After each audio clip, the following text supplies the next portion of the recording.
We're ready for you, Gayan. Thank you. Hi, everyone. What a beautiful slideshow, Zarifa, that you created. I was very much enjoying that and that music.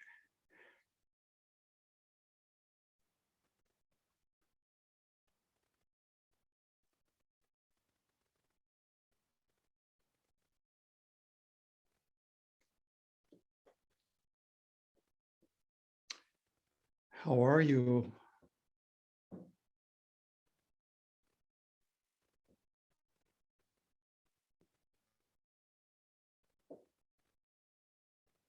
What if we don't treat that as a throwaway question and just take a moment or two to come into more sensitive contact with our current condition, whatever it may be.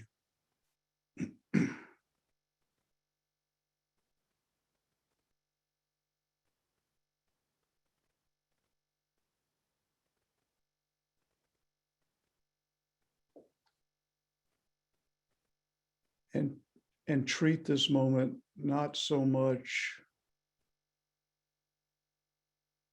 with preference for our state at the moment, but preference for the intimacy.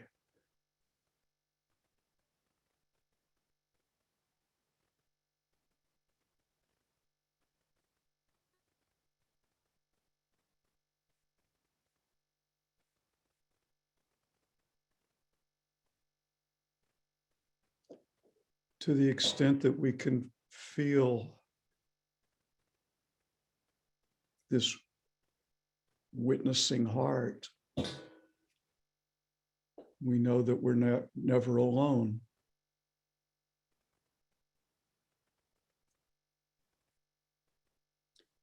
As Rumi says, we discover that we have always been together, speaking to the divine.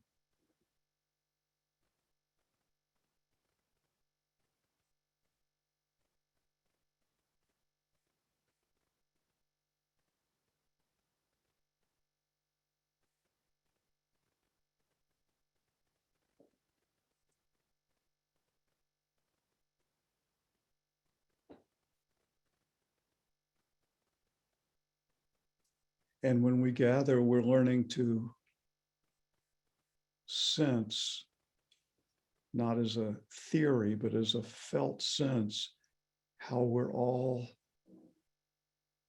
together in this attunement, this intimacy. One field.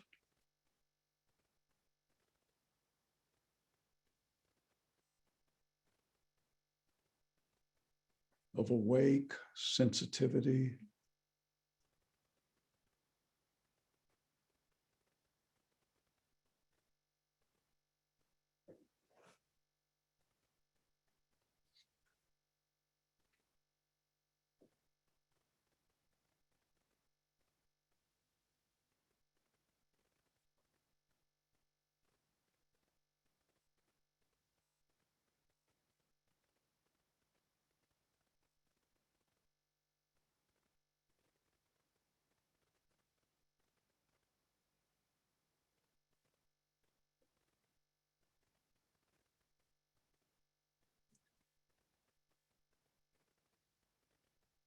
There's always a secret question that we return to because of its significance and power. And that is, why did we come here? And by come here, I mean right now to this attunement.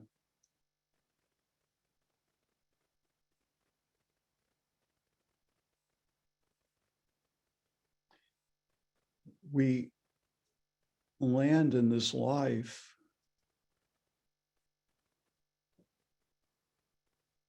in circumstances that we didn't choose and didn't create.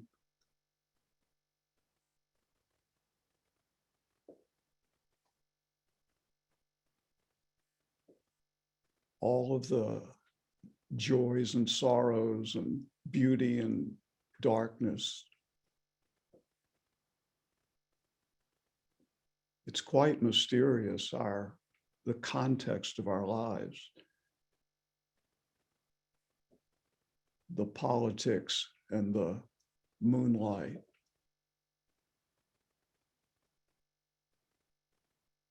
These physical bodies that go through all that physical bodies go through, and our families, our relationships. And the seeker asks, what am I to make of this? What am I to do?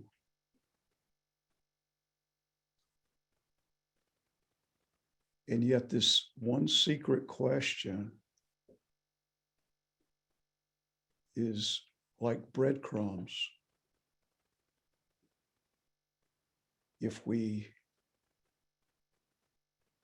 are in touch with our motive, what draws us,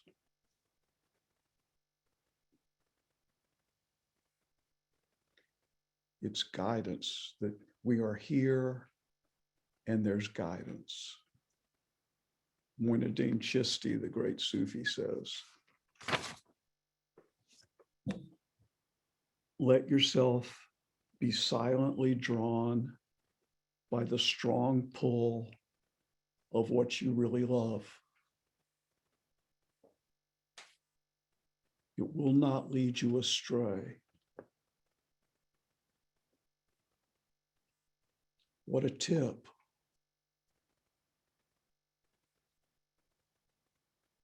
Let yourself be silently drawn by the strong pull of what you really love.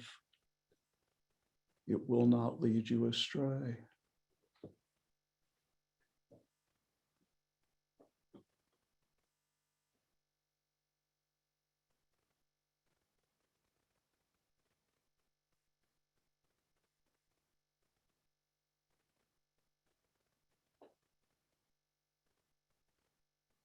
It tends to be a whole journey to get more and more clear about what we really love. We have to try many things.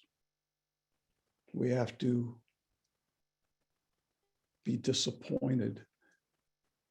We have to be fulfilled and then find that there's further fulfillment.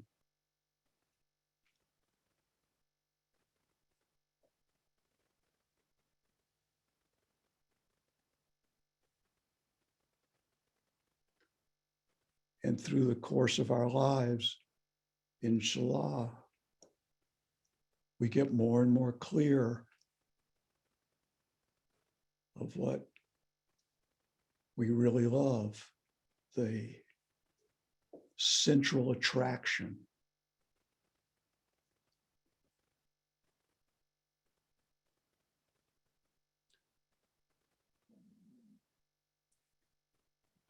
We become monogamous.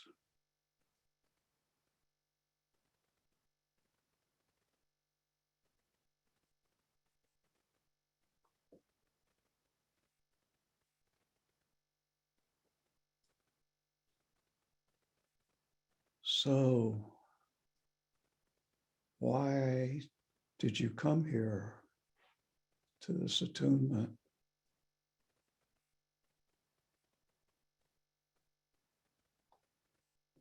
It's to know, to be in touch with our response in this moment is vulnerable.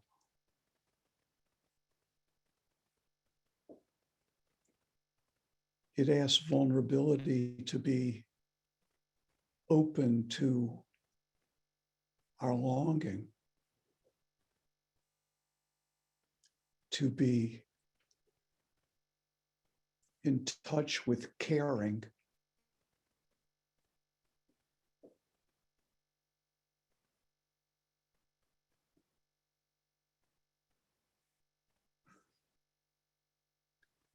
longing is not weak.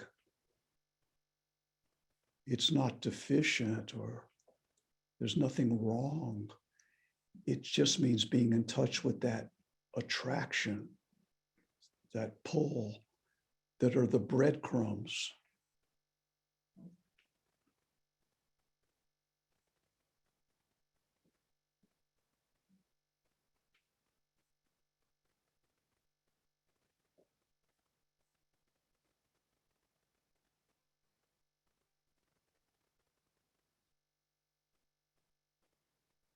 The direction of our attraction takes different names at different times. Today, some of us are arriving perhaps longing for comfort.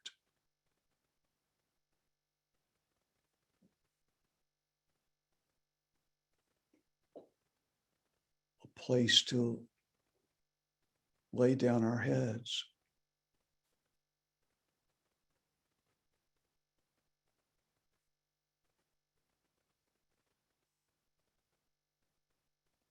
Can we just let ourselves feel that?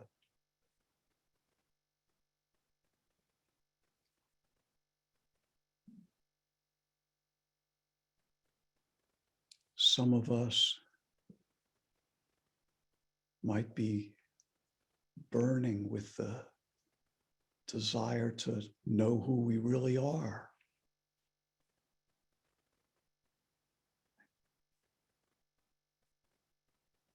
You might be at a place where that's not just a spiritual platitude, but like a burning interest.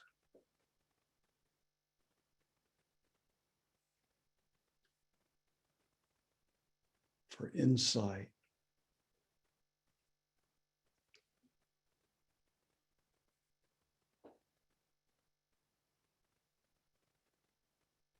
We might be longing for connection, even if we can't name connection with what or with who.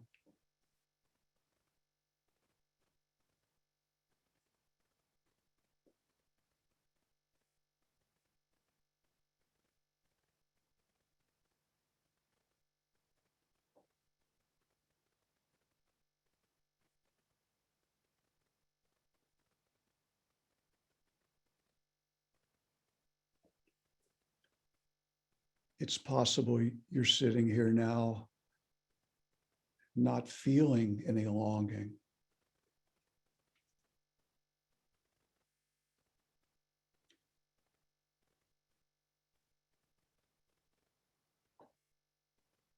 And yet you might experience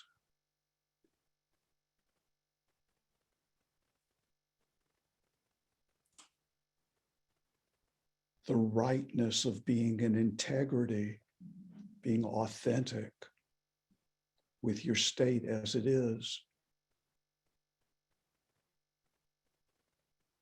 That might be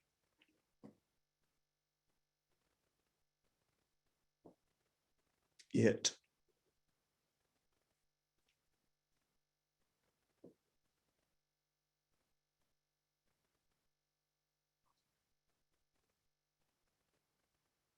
The attraction toward being one's authentic self.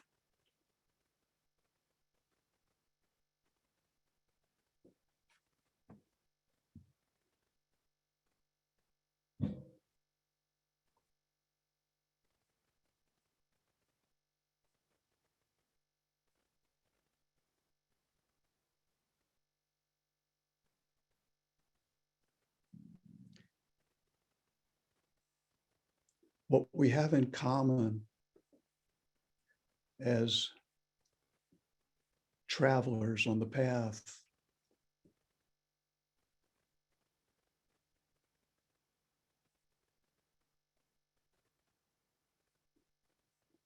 is some understanding, some recognition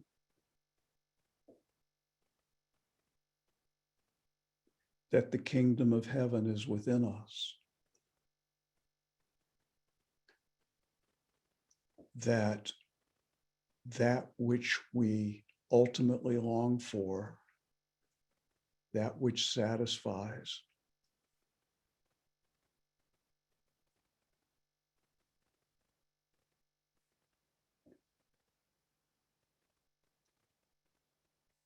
is found within us.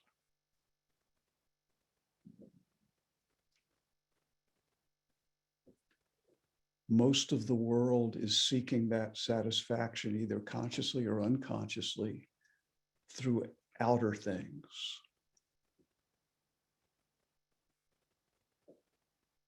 The right car, the right relationship, the right job, enough money, enough admiration.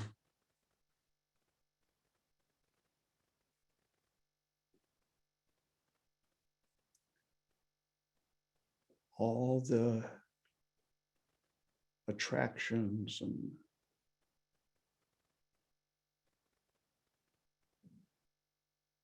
enticements of the outer world. And certainly those things are meaningful and important.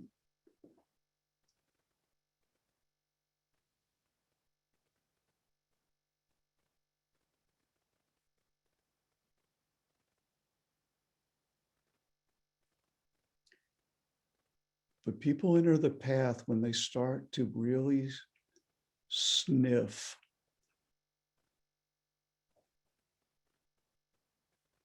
something beyond that is more it.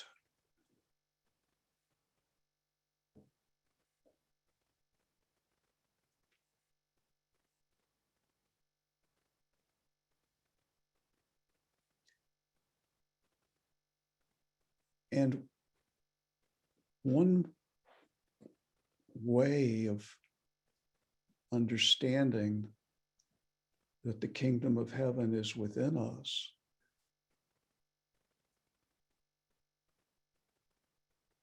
is to really see more and more that it's the condition of our mind,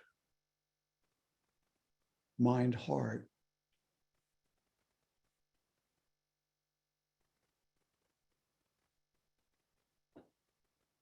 that is creating heaven or hell for us.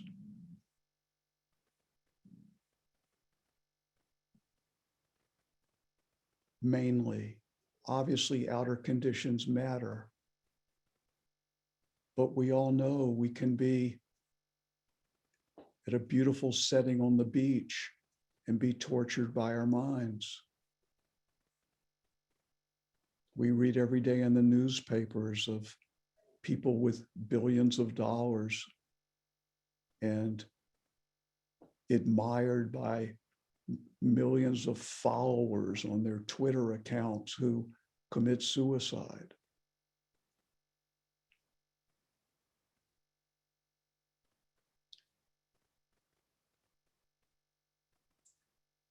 And we see people like Nelson Mandela, who comes out of decades in a prison with glowing eyes.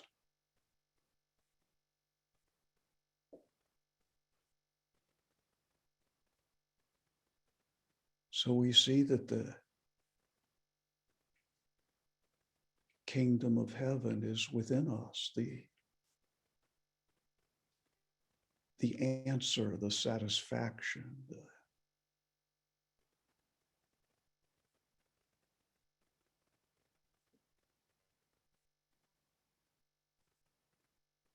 the joy, peace.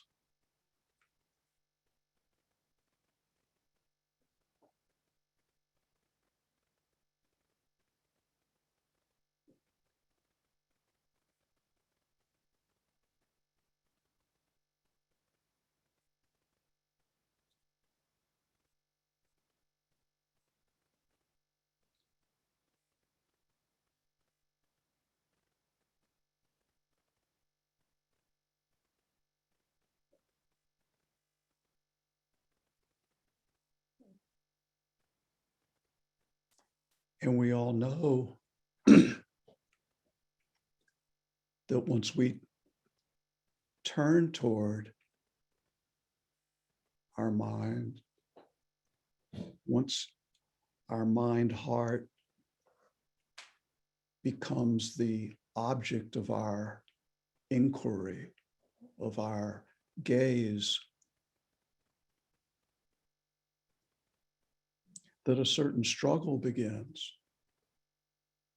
It does not at first appear to be the kingdom of heaven.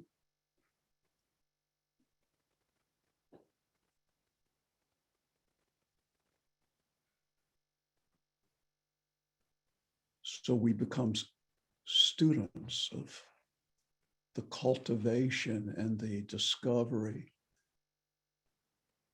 And what's really wonderful is what we're seeking in terms of the condition of our mind is its natural condition.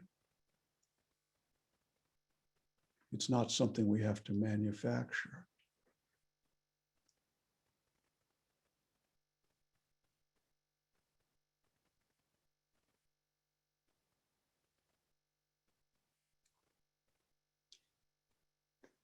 There's things that need to be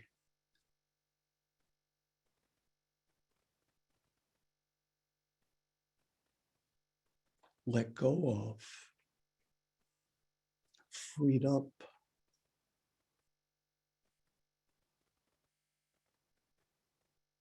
peeled away to arrive at the natural state of mind.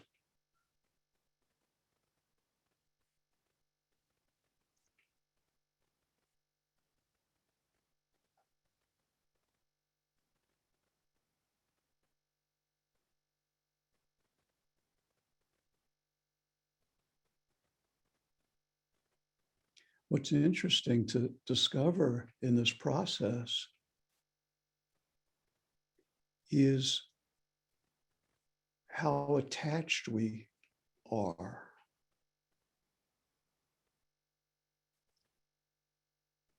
to all the things that keep the mind and heart from being free, from being itself.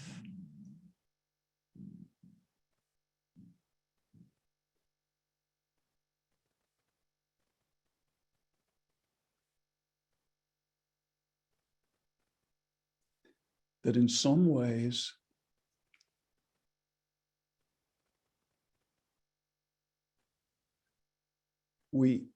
it's not our fault, but we maintain our own prison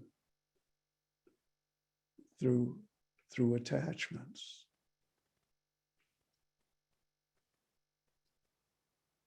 Like right now, in this breath, we can experience a taste of what it means to die before death. By dying before death, for the Sufi, means that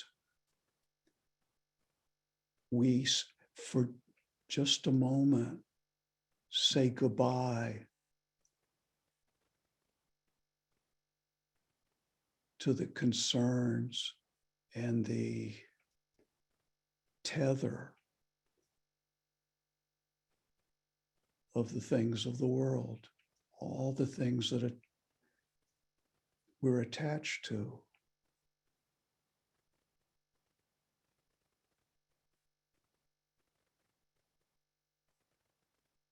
It's not ultimately saying goodbye, but it's having the suppleness of mind to be able to release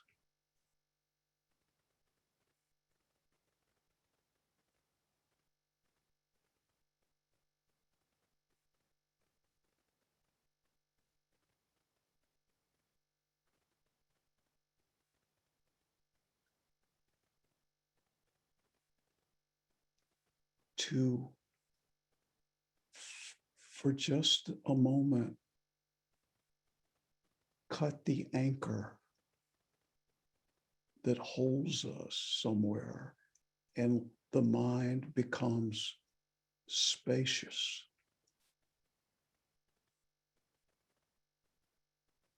clear,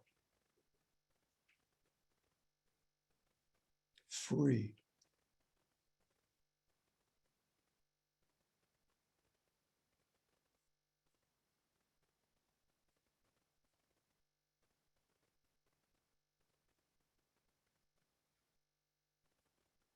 When we die physically, this is what happens. The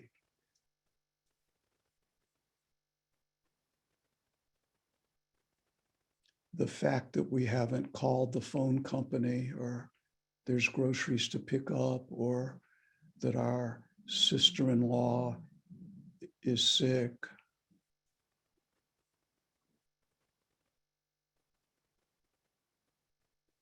will be done.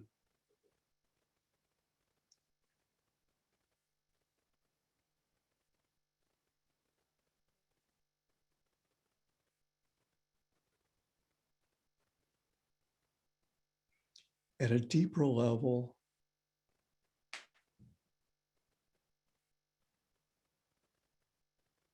the grudges we have will be done. The resentments,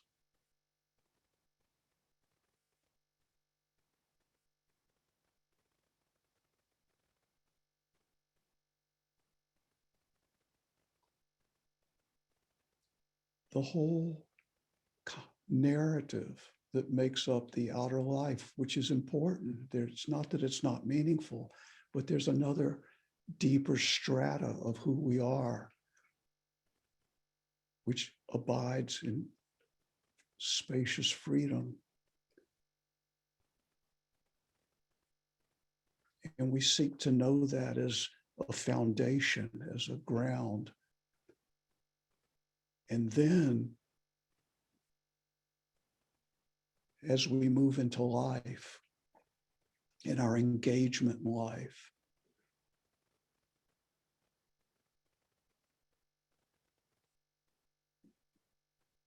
there's a freedom. And it's a gift to the world, because then we're not among the people who are just creating cycles of reactivity and tension.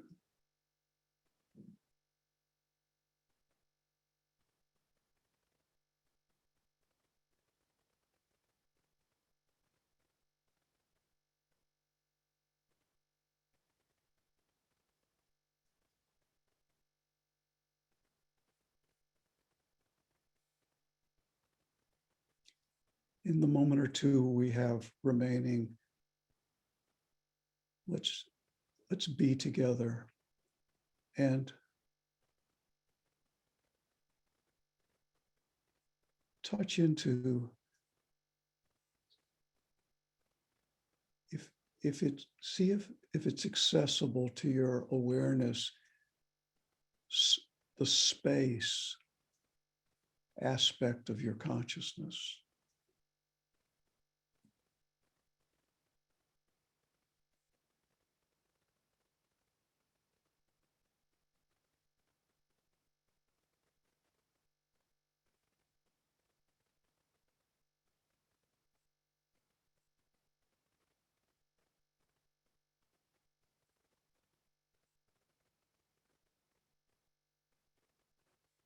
Something to discern, to recognize, and then get used to.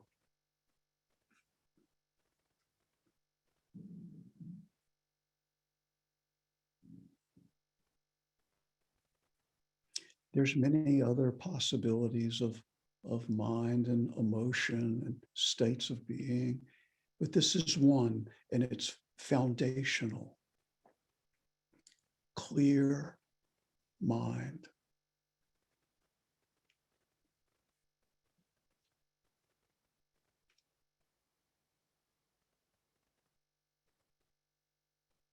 The Buddhists call it sky mind.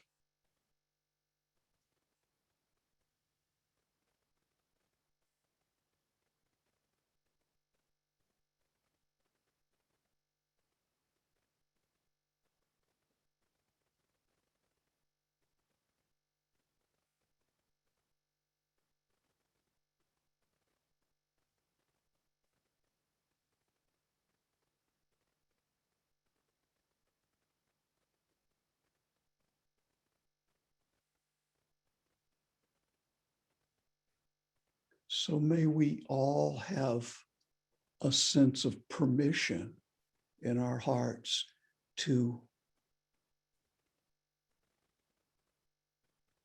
dwell in this freedom as an aspect of our lives.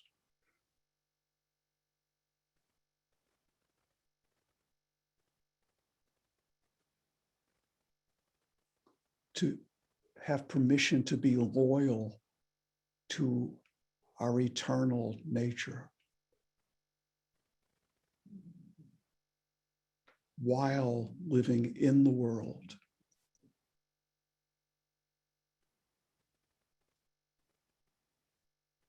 So Zarifa, can we have the bird music sounds with, and people who wish can stay on and listen in. Have a good week, friends. It's good to be with you.